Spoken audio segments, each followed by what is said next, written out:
Men sizga Alloh subhanahu va taolo haqida gapirmoqchiman. Iltimos, diqqat bilan eshiting. Alloh sizni gunoh qilayotganingizni ko'radi. Keyin qalbingizga pushaymonlik soladi.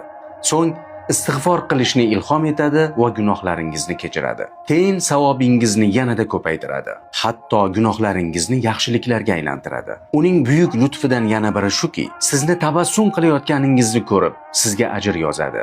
Sizni dard chekkan holingizda ko'rib, gunohlaringizni kechiradi. Gunoh bilan savob o'rtasida siz doimo Allohning mehr va lutfi ichidasiz. Agar Alloh bir narsani iroda qilsa, hayot qonunlari ham o'zgaradi. Dengiz cho'ktirmaydi, olov yondirmaydi, tog' itoatsizlik qilmaydi, baliq ham hazm qilmaydi. Azob ham to'xtaydi. Shuning uchun bu mumkin emas demang. Men sizga Alloh haqida gapiryapman. Agar Alloh sizni yaxshi ko'rsa, osmon ahli ham, yer ahli ham sizni yaxshi ko'radi. Jannat esa unga kirishingizdan oldin qalbingizga joylashadi. Alloh yagona suyanch va panohdir. U bizga bo'yin tomirimizdan ham yaqinroqdir. U bizni ko'radi, biz esa uni ko'rmaymiz. Shunday bo'lsa-da, u bizni sharmanda qilmaydi, balki ayblarimizni yopadi. Gunohlarimizni kechiradi va o'ziga chiroyli tarzda qaytarishni xohlaydi. Insonlar qonuniga ko'ra, agar siz 99 marta to'g'ri ish qilib, agar bitta xato qilsangiz, ko'pchilik ana shu bitta xatoni eslatadi. Ammo Allohning rahmati shundayki, agar siz 99 marta xato qilib, bir marta chin dildan yaxshilik qilsangiz, 99 marta qilgan xatoingizni kechirib, Alloh o'sha bitta yaxshiligingizni qabul qiladi. Ey Alloh, sen naqadar karamli va mehribonsan. Ar-Rahman alal arshi istawa.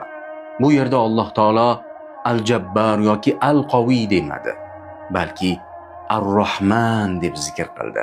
Holbuki azob ham, jazo ham, kasallik ham, sinov ham uning qo'lidadir. Bu esa uning rahmati kengligini anglatadi. U sizni qo'rqitishni emas, qalbingizga xotirjamlik solishni istaydi.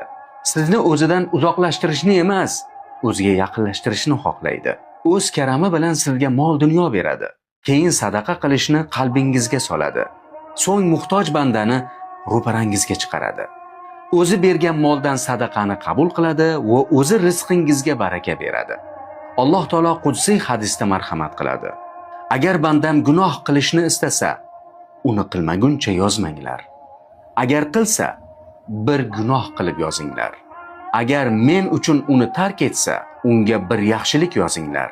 Agar yaxshilik qilishni niyat qilib uni amalga oshirmasa ham, unga bir yaxshilik yozinglar.